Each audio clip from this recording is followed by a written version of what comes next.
Not having drugs means this. This morning when I woke up and took a pills, sugar, and I'm diabetic, I was left with 2. The question is, can I now walk out across the road in a rice paper and get a refill? Once I wonder, the problem hasn't been solved. I shouldn't wonder. Once people are not sure of the supply of drugs, the problem hasn't been solved. Who's not 10%? Kuna 20%. We must be able, as a Maswati, to wake up in the morning and go and get our refills and not wonder about it. That's fixing the problem.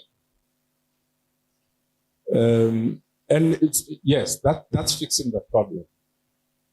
I'm sure, as you know, every Swati lo has experienced the situation where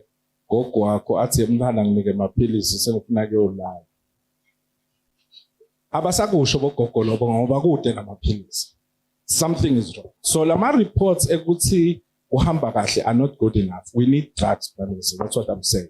And this problem must end. That's when you solve it. It must end. We are sick. And we can't die on promises. So Stella, Prime Minister. The second question is a matter. Is a matter that seems nothing vague. That seems to do with a report. By one of the newspapers and got, according to you, the facts wrong. In Zabana Sasega NDMA.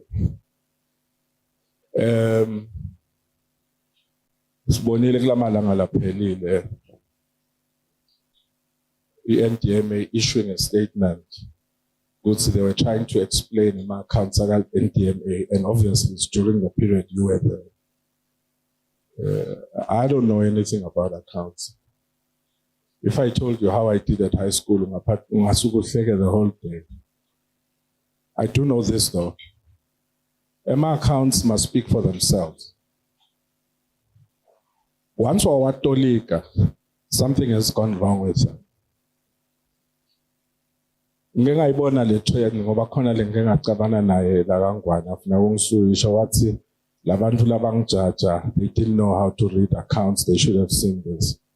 That's already a problem. So I'm thinking maybe you can tell us here what happened. How did this issue, everybody's saying you lost 180 million except you.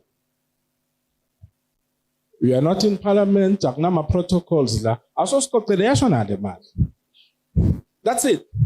In your own words. One of the most important issues in the public is about matraxi temapilis. Pegma kubunyado, una shugela, utasuga fe ngoba kude mapilis. Whether uchage parliament, utangshiyangi fala, we need to confront you on that. Ngoba ngeke ngifele we. Yes, Mr. Makuba, I will respond to that. I would certainly respond to that. But give us more questions. Last question. I've asked you 2. Zedwa. Gunel Pepa Lagangwane Media House.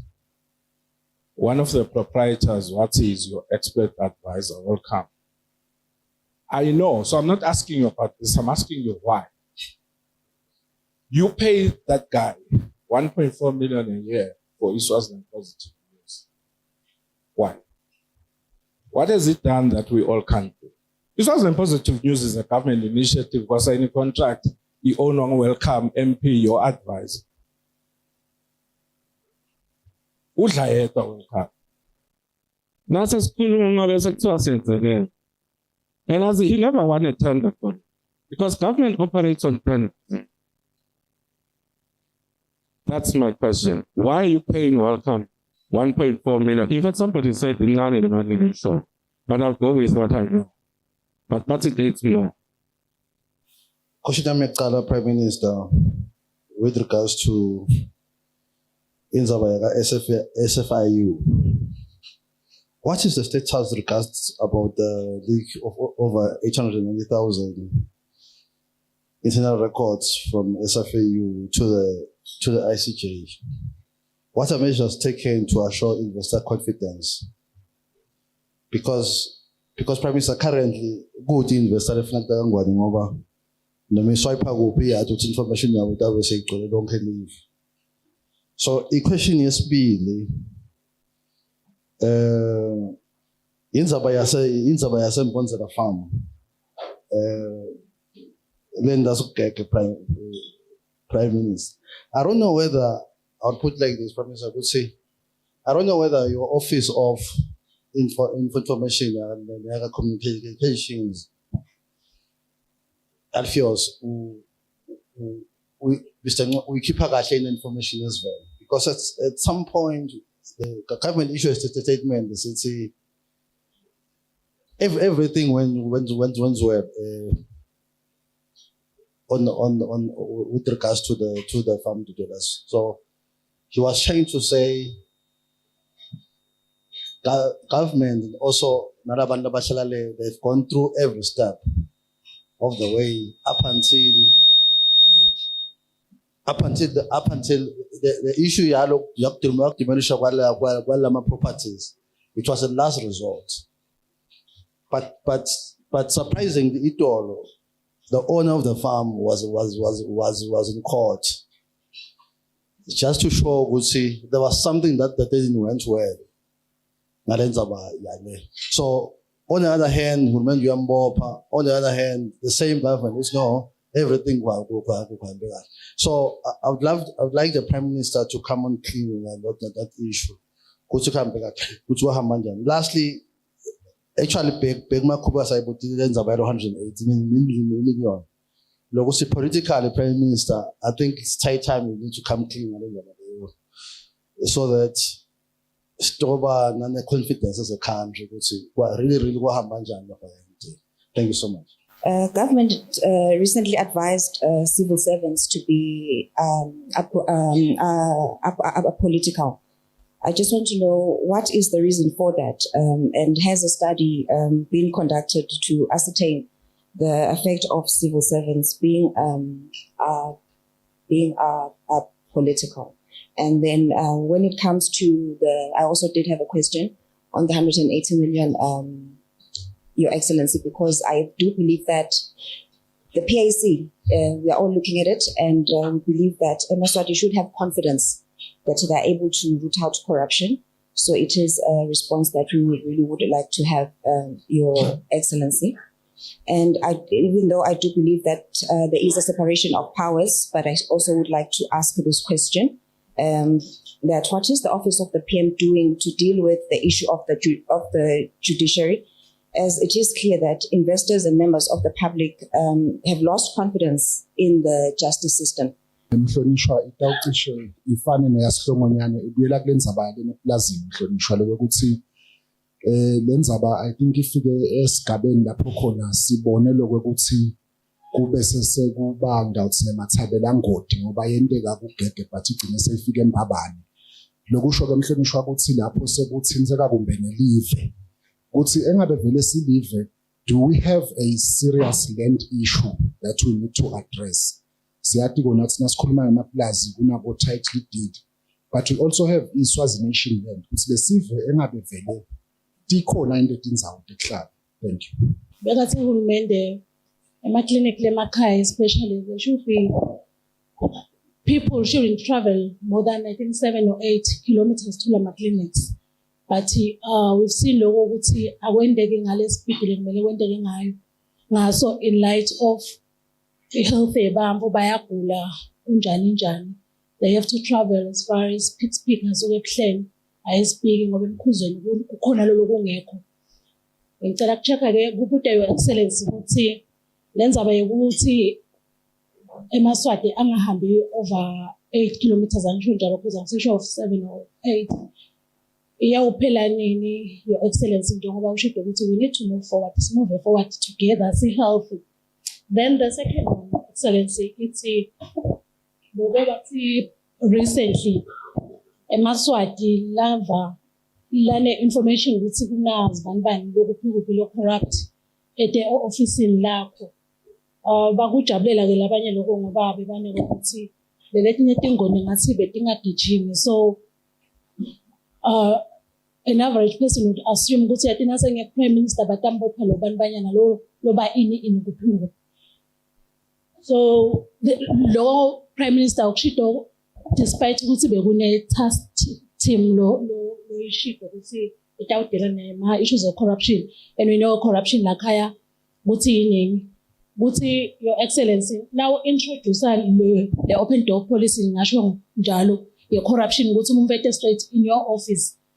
Bowubukeni Your Excellency, abasasebenzeli labo ACC sekuhamba kanjani lapho nalabo phokha.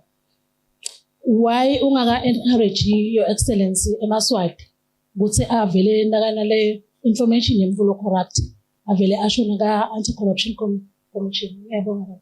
Pertaining to what Mthandazo touched on this morning on the importance of protecting whistleblowers, because we know that in some countries it's really worked, and but then the problem always is how protected are they, and also how quick is the process of action once someone has reported such instances. Do we have timelines for the task teams that we've set up to say maybe after 6 months we're going to have a report, and then when do we report back to, of course, according to our structures, when do we report back such that the nation also, the nation is aware of of what outcomes have come out of those task teams? The Prime Minister is known and indeed has received many accolades for it, for using his social media platforms to communicate with the public on his activities. Notably, he is the first one to share with the nation the developments, yet this was not the case with a recent meeting on the public sector unions. Contrasted against the sentiment that the meeting did not seem to have gone well, as the unions accused the Prime Minister of telling them what to do. Would the Prime Minister explain his position on how this meeting went? And why did the Prime Minister not use his social media to inform the public of how the meeting went? Is there any specific reason for it? The last one, Your Excellency, is just a brief one. Having taken the conscious decision to attend the Workers' Day commemoration, and as a result of the mayhem that ensued thereafter, what would the Prime Minister say are lessons he and his cabinet can draw from the incident? Does the PM have any regrets about honoring the invitation, and what do you think could have been done to avert such an incident in the future? My questions I'm being. The fact is I have no regrets about honoring the invitation to attend to Consul. I don't think I personally lost anything or that the government lost anything by my attendance. What could have been done to avoid this? I think what needed to be done was done by me attending. And that is the best way to deal with this, because it is really an issue that the country needs to work on. I don't think there's any sound parent or adult who will think that what is happening within those, what happened there, should actually be encouraged. As parents, we must raise our kids to be respectful. We must raise our kids that disagreeing does not mean that you're enemies. Should not mean that you should be fighting, you should be insulting each other. You can disagree. You can agree to disagree. Your view is different from my view, but still be able to live together. And I think it's also important for the unions to understand that government is not their enemy, and so whether we like it or we don't, we have to work together, and we can only come up with something constructive if we are able to respect each other and discuss on the issues. So that is. And then regarding the corruption, I don't know why we want to pick, negativity when it's not there. Really, I invited people who have any issues to come to 3 offices: the Prime Minister's office, the Anti-Corruption Office, and the police. But people seem to have problems that I included the Prime Minister's office in the list. So it is the Prime Minister's office, the ACC, or the police, any police station. But I want to emphasize, if you bring any corruption case, to any of these 3 institutions, okay, we will protect your identity, and I can certainly guarantee that. Mbonzela Begnene. Mbonzela, I understand, is now being deliberated within the court structures, and we know what that means, and in particular with reference to the Farm Dwellers Act. Therefore, government's intervention in this regard will be minimal until, this is over. But ngifuna ukuthi i-position ya government lapha isimple bekunene. Kulandzela umthetho. We must observe the rule of law in the country. All of us, everybody. So, property rights are enshrined in our constitution in the country. If you buy property, investors need to know that it is your property, it is protected. Nobody can just come and claim ownership of your property. But if you are a property owner and then you have illegal people in your farm, you need to follow the laid down procedure to get them out of the farm. And be humane. Why should this happen? It is to prevent violence happening. Even if I am right in what I'm doing, but we want to prevent violence, and having too many farms and having many farms in the country and many farm dwellers, we have law that should govern the relationship between the two. There were 5 major issues that came up when we were discussing with these public sector unions. They wanted the reinstatement of Mbongwa into the negotiations table. They wanted the removal of the PS from the negotiations table. They also were talking about the casualization of workers, and they spoke about the performance management system, which they didn't want. And my point, and I responded to that. But they were happy. They were not happy with my responses.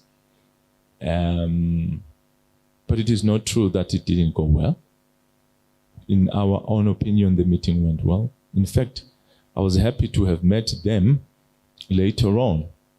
And I asked them to clarify, what do they mean the meeting didn't go well? They felt that after responding to the questions, they should have been given another time to respond again. But I said, I want you in the beginning that we needed to be conscious of the time. So they spent the first 35 minutes speaking about Mbongwa, for example. And then I said, no, that issue has been heard. We are going to respond to it. Let's move on to other issues. Unfortunately, we took too much time listening to them. So after that, I was responding, and they expected to come back again. So that's why they think it didn't go well. But with all honesty, that meeting went very well. Why didn't I respond to the social media? It is because of the time. I left from that meeting and rushed to another meeting. So I didn't have the time to post. And when we came back, we wanted to post. They had already been to the media and everywhere. We are not in the business of defending ourselves. We don't defend ourselves because, we try by all means that what we do is of integrity. there's no need for us to defend it from anybody. So we thought like if we post now, it would be like now we are counteracting, we are defending ourselves from what they have posted. So that's basically the reason. And we have no ill feelings. We have no ill feelings about what they posted because we know the truth.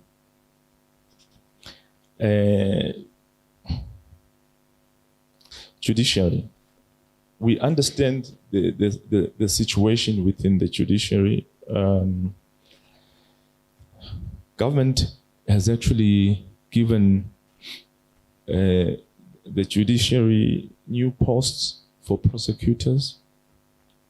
New posts for magistrates were created in the past, and also for the assistants of the magistrates, just to ensure that we expedite, cases within the justice system. And government is also working on increasing the number of courts. And there's some, are already working, but others, government is renting courts from private buildings.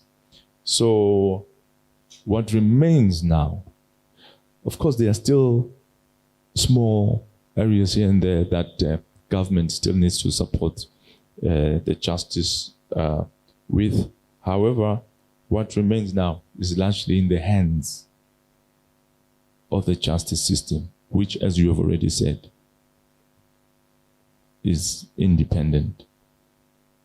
So we are increasingly receiving the complaints about the justice system, but from our end, government is doing all that we possibly can, that is within, our means to get the justice system moving. Civil servants being apolitical, it is crucial.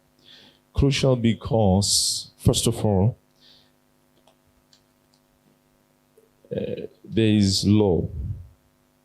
Section 51 of the Public Service Act provides for political neutrality, and we must respect the law, especially if we are fond of calling for democratic processes, for transparency. We must respect them in our institutions. So civil servants must respect, the law. Public Service Act of 2018 provides for political neutrality, in that civil servants should not hold office with a political formation or organization. Civil servants should also not use positions of their offices for political gain or personal gain. You and I know that the major problem between public service unions and the government is that unions are demanding political issues and then bringing them on the table, which are completely outside the issues on the negotiation table. That is why this is important. But again, we said to the PSUs, being apolitical in your work does not mean that you don't have a right to vote. You still have your right to vote, but you don't want to influence to bring it to your work, because as civil servants, you support the government of the day. The issue about TB, okay, I have a comprehensive response for you, but I will submit that response to you. Unfortunately, the Minister of Health has moved that, but we have a comprehensive report for you within the office of the PM, and it's right here. Positive news. Some of the things you're speaking about, I would love to prepare a comprehensive report on. You asked me about that, and I'll prepare a comprehensive report for you on this. The FIU, you spoke about FIU, if government is now aware of the hackers. Yes, we have a very good lead on who is behind the leakages and why they are doing it. I'm not in the position of exposing that yet, but yes, we have a good lead. In fact, if I say anything further, it will jeopardize our investigations. But I can assure you we are on top of this. And then in as far as whether this has caused problems for the country, yes and no. It is important. In fact, instead of this stopping investors from coming into the country, they should actually come to the country, knowing that every transaction is traced, is known. So there's no, that will make sure that,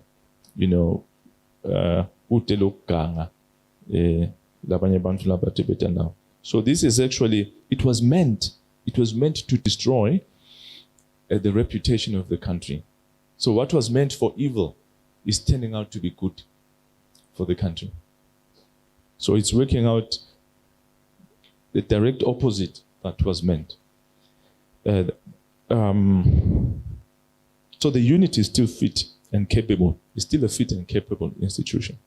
Government paid about 260 million towards the tracks. All right. So it's a huge from October last year to now. That's the total. So it's a huge amount of money. And government is doing all it can to make sure that the tracks. I did mention in my remarks that now we have to work on the inherent bureaucracy and inefficiency within the whole system. It has developed over years, and it's difficult just to, eradicate it. But watch the space. As we speak now, okay, drugs are available in most hospitals. But what we want to do now, Mr. Makubu, is to ensure that you have the confidence and the assurance that 100% of the time, when you go to the hospital, you'll find that. That is what we want to do. Yeah. And that is going to be a process. But I can assure you, watch the space. Watch the space, you will have them. I mean, corruption yaga NDMA.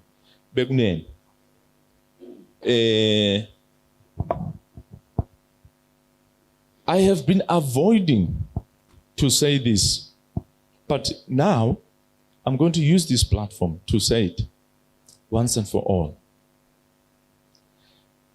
Number one, thus far, NDMA has been audited 8 times now. 8 by professional auditors over the COVID issue. Well, such as the internal office of the Ministry of Finance, such as ESPRA, such as SNG, and then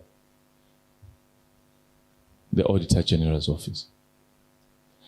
Now, out of all the other audits, literally all the other auditors gave an unqualified audit results. Unqualified audit. This means clean audit. It means the audits were clean. Only management issues were found that needed to be corrected. And all those issues were corrected. All those issues were corrected. The reports are there. Now, it seems that every time the Auditor General audits NDMA, he wants to use incorrect information and spread it to the media. Let me explain this to you. If professional auditors produce clean audits, and the Auditor General always counteracts that, and all the time, it's him alone. It is important that we have to begin to look at whether the reports of the Auditor General can now be relied upon. Yes, I'm saying that. Just hold on. Just listen. You need to listen that. We now have to work on whether the reports of the Auditor General can be relied upon. Let me give you an example. The country now understands that there's 180 million missing from NDMA. There was never 180 million that is missing. Now, he has actually said there's another 30 million, so people have begun to write about 210 million. All that is false. I can surely tell you, it is false. And in fact, it points to the incompetence in that office. It is raw incompetence in that. And it's so sad that the whole country believes, this thing that is being written. The media, unfortunately, does not even analyze the reports, because the Auditor General did not say that the money was stolen. I think the technical term is unaccountable, unaccounted for. But all that is being turned around to mean that there's corruption, there's money that is missing. It is not missing. As a matter of fact, the last issue of contention was resolved when I was still in NDMA. But I don't want to delve into the details because I'm not in NDMA anymore. And NDMA just issued a statement. But I maintain what I was said when I was in NDMA, what I said and what I've said now. We need to rethink if the reports of the Auditor General can be relied upon. We need to rethink if there's competence in the office of the Auditor General. We need to reconsider and look closely if there's no corruption in the office of the Auditor General. We need to understand what is motivating all this negative publicity about NDMA. That having been said, if you have any further questions, I would love to engage with you. Yeah, so I'll start by responding, and I might also just touch on the NDMA issue as well.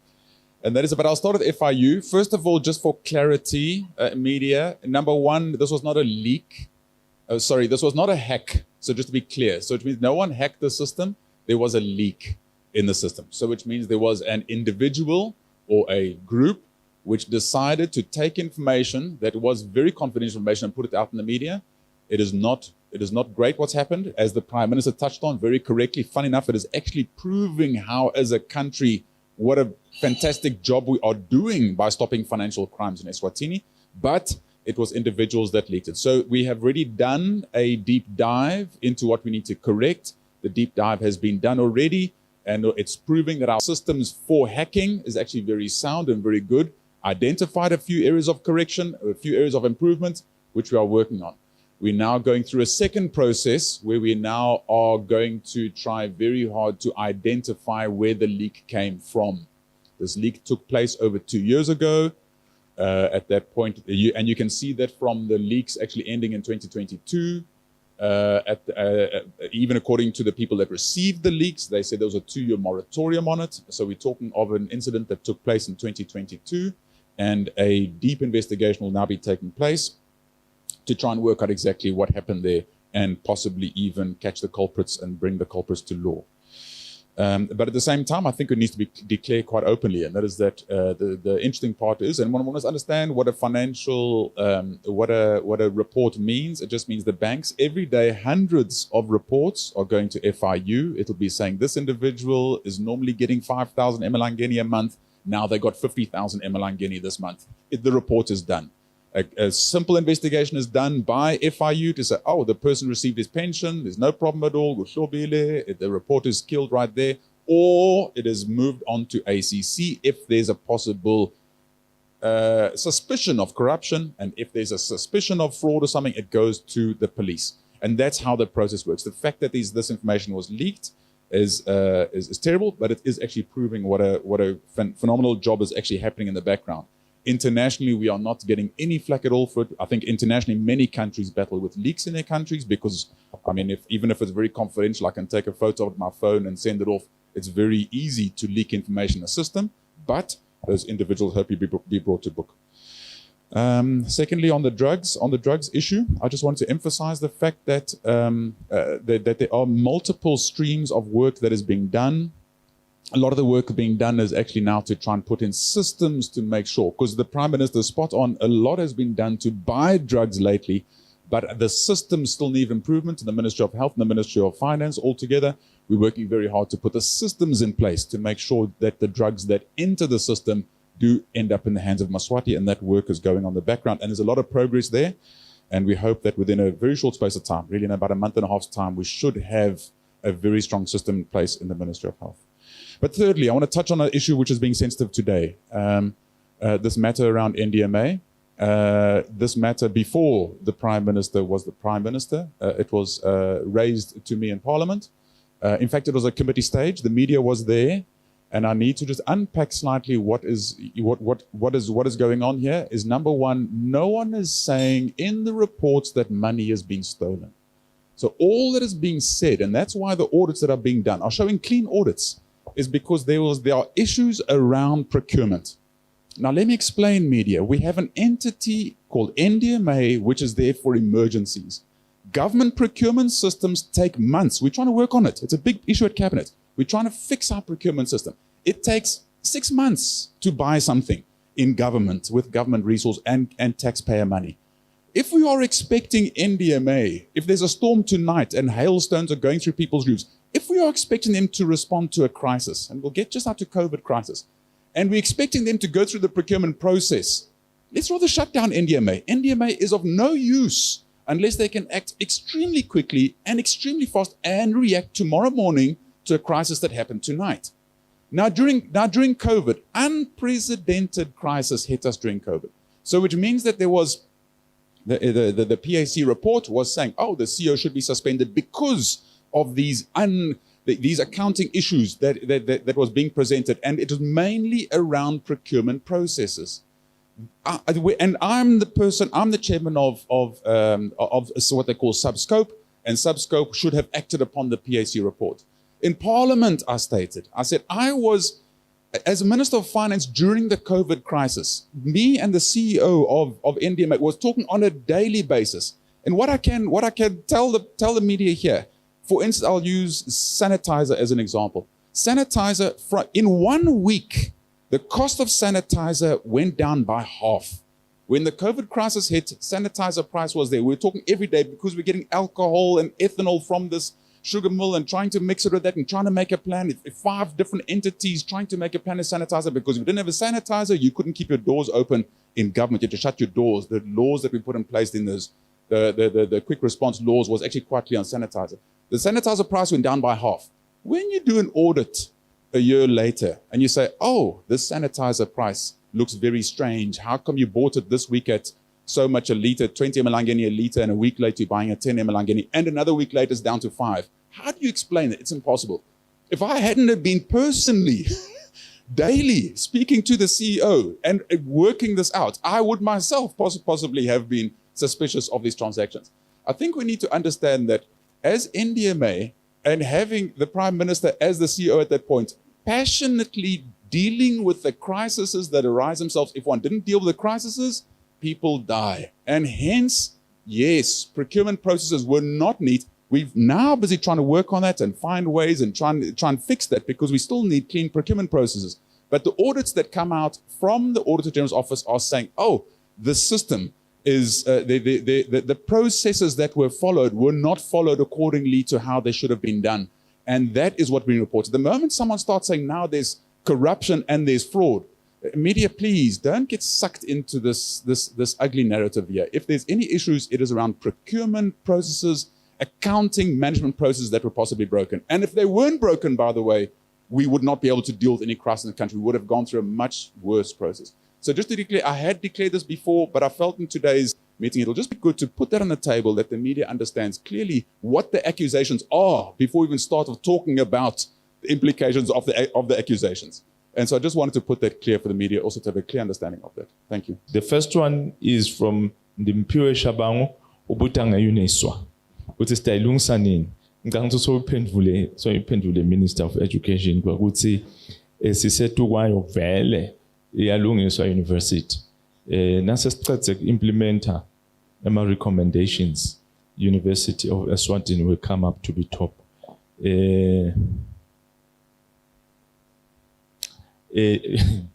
Yesibili ithi since wangena office iphuma kugcina Tom. Since wangena office ligama lakho livela many times when it comes to corruption ga NDMA. What can you say to the nation about 210 million lokuthiwa akatiwa washonapi? This can help us to trust that you can fight corruption.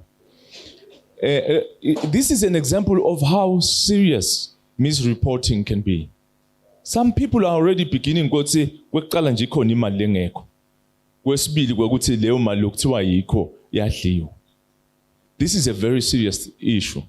And what makes it serious ukuthi kuphuma from an audit office, a supreme audit office. That is very important. Part of the objectives le audit is ukuthi linikete confidence ukuthi timali tesive atikadliwa atikalahleki nokuthi lilethe transparency. But unfortunately in this matter specifically the opposite is happening. And it does seem ukuthi it is directed to a person, not even to the institution. Now there's always something that triggers it. There's always something that triggered it. Since I'm the one involved, I know that there's always something that triggers it. You know? Maybe I should not say. Let me hold myself on that one. So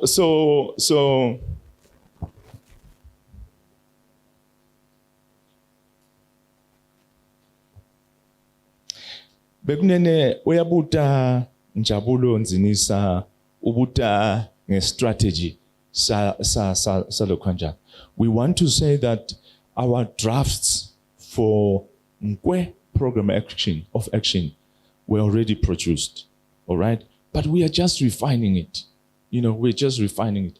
And soon enough, and I'm hoping that before the end of this month, that Nkwe program of action will be out. I did say earlier on we're going to have a 3-year program of action and then the grand plan. You know, so the grand plan, we are not rushing in producing the grand plan because it must be grand. But the program of action, like Pumes Bayen, will be out soon. All right. So there's nothing that plan of action lekhona nyalo sivele sifakile kule budget lekhona, the implementation government annual plan. We did include issues from Sibaya in as far as the budget could allow. I hope you understand that. So the plan of action. Ngiyethemba ukuthi uyeva Njabulo Nzinisa iyaphuma nyalo i-plan of action. It's not a strategy, it's a plan of action. You know, a strategy is broad, is a roadmap. This Nkwe program of action, it's a program of action. It says, do this today, do this tomorrow.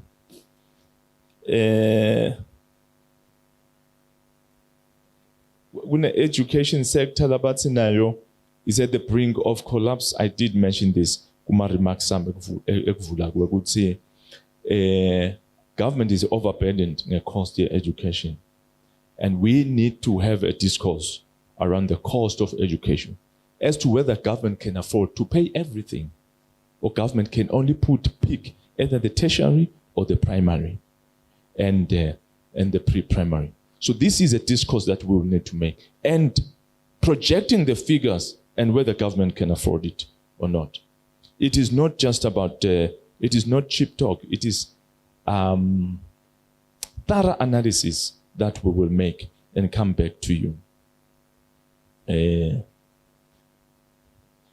Kodwa ngiplenye bengikhethile nje lenga asengichatha kwa Instagram. Sihle Makakula. Thank you guys for the opportunity to ask questions. My question is branding related. Okay. Ministry of ICT. Utsilona, is government planning to having a branding guidelines for government related comms? So, Minister of ICT, we have a branding. We have branding guidelines for the government. They are with Ministry of ICT right now. Just like Minister of ICT, Minister of ICT njokuthi our fast track at our Puma, but they are already there. So that everybody has the ukhuluma lona nge-flag, for example.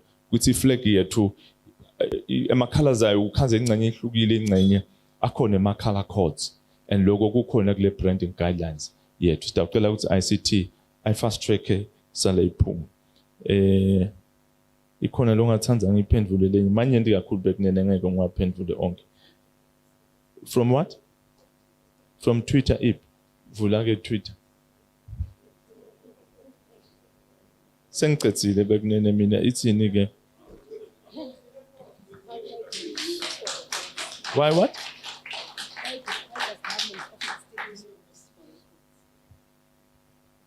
Okay, Twitter from smarty_Mnedis. Why does government still use books for records at this advanced modern time? Master's office, agriculture sectors, Malken's research station, etc. At these fourth industrial times, when there are so many people who have IT qualifications. Digitization is on the way. Government is planning to modernize and digitize the private sector. It costs money, it takes time, because people must be trained and the records must also be scanned or digitized. So, but we believe that, after the digitization project, we would have transformed from documents or manual to digital. Ladies and gentlemen, I want to thank you.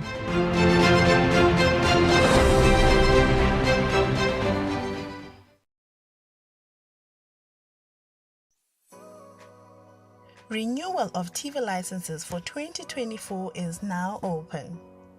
Here is a quick reminder.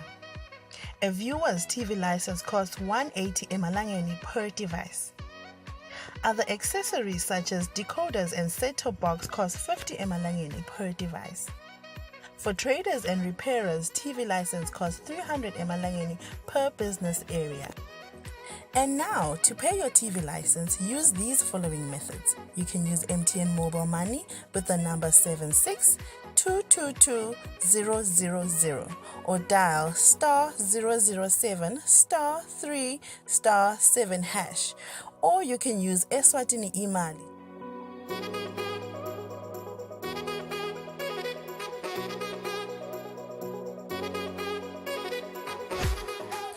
You can pay our TV license at any post office in the country.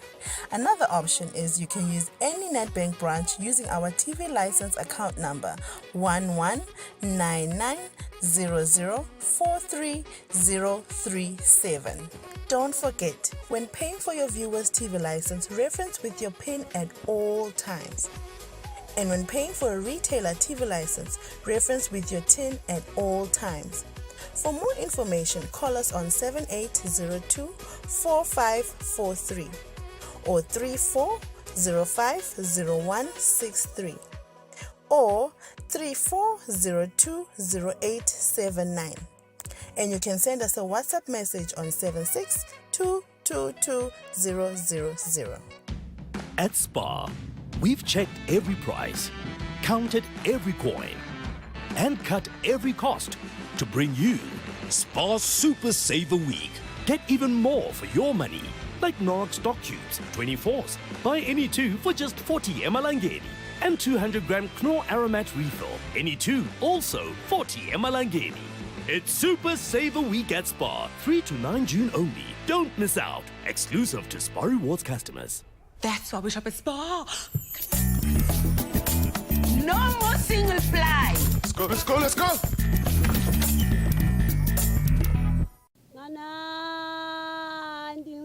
1968.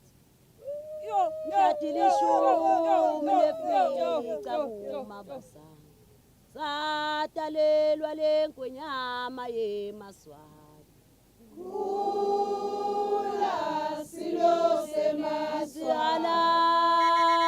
La sinyanele maswati. Kula sinyanele maswati.